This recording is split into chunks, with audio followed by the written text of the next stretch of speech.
નમસ્કાર વાલા પેન્શનર મિત્રો, નિવૃત્ત કર્મચારી મિત્રો, ભાઈઓ તથા બહેનો, સ્વાગત છે આપ સૌનું આપણી આ યુટ્યુબ ચેનલ ભાવેશ મકવાણા ન્યૂઝમાં।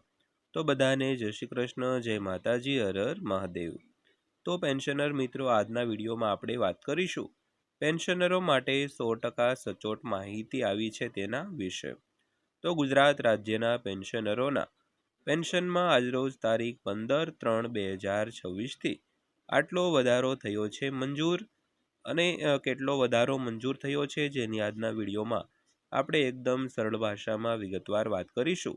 તો આજનો આ વિડીયો તમે ખાસ કરીને અંત સુધી જોઈ લેજો અને હજી સુધી આપણી આ ચેનલ તમે સબસ્ક્રાઇબ ન કરી હોય તો ડેઈલી આવી જ માહિતીઓ મેળવવા માટે આપણી આ યુટ્યુબ ચેનલ સબસ્ક્રાઇબ કરી લેજો, કારણ કે અમે તમારા માટે ખૂબ મહેનત કરીને રોજે રોજ આવા અવનવા વિડીયો બનાવતા હોઈએ છીએ, જેથી કરીને તમે એમ કહેવાય કે માહિતગાર થઈ શકો મિત્રો। તો આવા જ અવનવા વિડીયો જોવા માટે આપણી આ ચેનલ સાથે અત્યારે જ તમે જોડાઈ જજો મિત્રો। તો શરૂ કરીએ આજનો આ વિડીયો।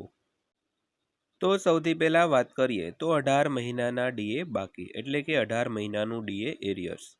તો 8મા પગાર પંચ અંગે કેન્દ્રીય કર્મચારીઓના મનમાં સૌથી મોટો પ્રશ્ન એ છે કે શું તેમને બાકી રહેલા 18 મહિનાના ડીએ બાકી મળશે?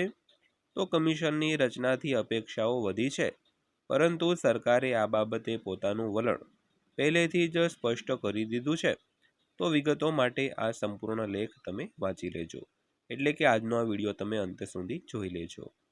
તો ખાસ કરીને 8મા પગાર પંચ અંગે કર્મચારીઓના મનમાં સૌથી મોટો પ્રશ્ન એ છે કે 8મા પગાર પંચની રચના તો થઈ ગઈ, પરંતુ આજે 18 મહિનાનું ડીએ બાકી છે, એટલે કે બાકી ડીએ એરિયર્સ છે, તે દરેક પેન્શનરો અને કર્મચારીઓને મળશે કે નહીં? તો આ બાબતથી કર્મચારીઓ અને પેન્શનરોની અપેક્ષાઓ વધી ગઈ છે, પરંતુ સરકારે આ બાબતે પોતાનું વલણ છે તે પહેલેથી જ સ્પષ્ટ કરી દીધેલું છે। તો શું છે આગળની માહિતી તે જાણવા માટે આજનો વિડીયો અંત સુધી જોઈ લેજો મિત્રો।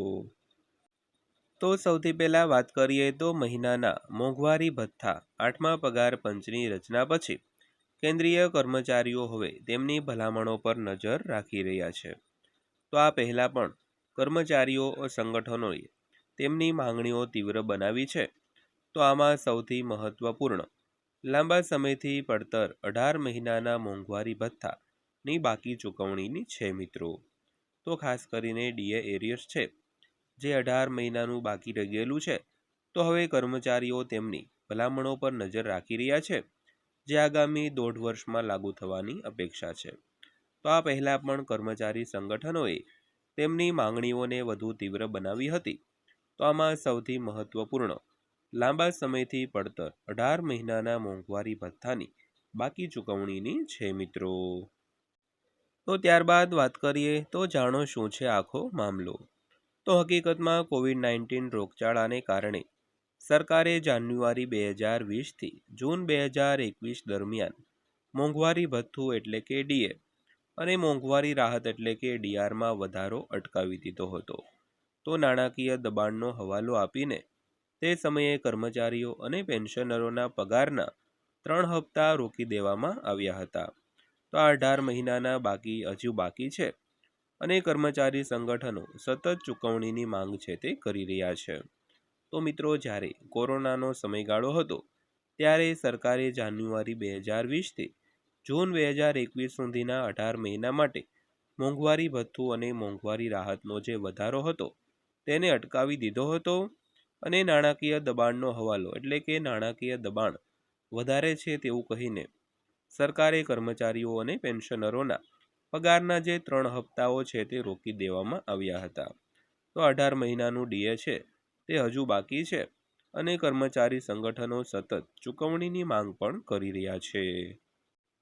તો ત્યારબાદ જોઈએ તો સરકારનું વલણ શું છે। તો કેન્દ્ર સરકારે સંસદમાં વારંવાર સ્પષ્ટતા કરી છે કે હાલમાં 18 મહિનાના બાકી મોંઘવારી ભથ્થા ચૂકવવાનો તેમનો કોઈ ઈરાદો નથી।